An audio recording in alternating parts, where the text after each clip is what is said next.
Comme des coraux colorés, ils dansent dans les fonds marins. Au large de l'île grecque d'Andros, loin d'être des récifs naturels construits au fil des siècles, ce sont là des tonnes de déchets plastiques collés au fond de la mer Égée. Un challenge pour cette équipe de plongeurs et d'écologistes qui s'évertue à nettoyer les bas-fonds océaniques, une tâche de haute conscience environnementale, loin d'être simple.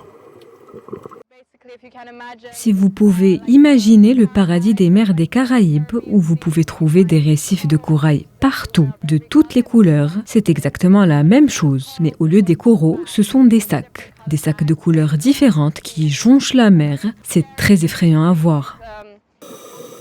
Fondée en 2017, l'association Aegean Rebreathe nettoie, collecte et classe les déchets marins. Objectif, dépolluer la mer en suivant le principe de l'économie cyclique. Un ouvrage qui ne se limite pas au nettoyage ni à la collecte des déchets marins, puisque l'ONG aspire à instaurer une relation de confiance avec les communautés locales afin de sensibiliser la population et les pêcheurs aux effets néfastes de la pollution océanique.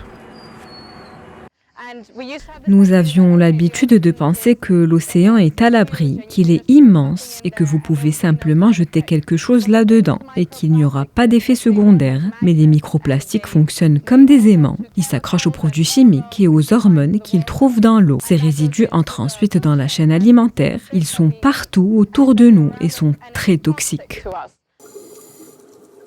En quelques jours seulement, les plongeurs d'Aegean Rebreathe ont ramassé des dizaines de kilogrammes de sacs en plastique emmêlés entre les récifs, des déchets qui se balancent parmi les poissons. Et selon le Fonds mondial pour la nature, chaque année, la Grèce produit environ 700 000 tonnes de déchets plastiques, soit environ 68 kilos par personne, et près de 11 500 tonnes de déchets plastiques finissent à la mer pour s'incruster le long du littoral grec, l'un des plus longs au monde.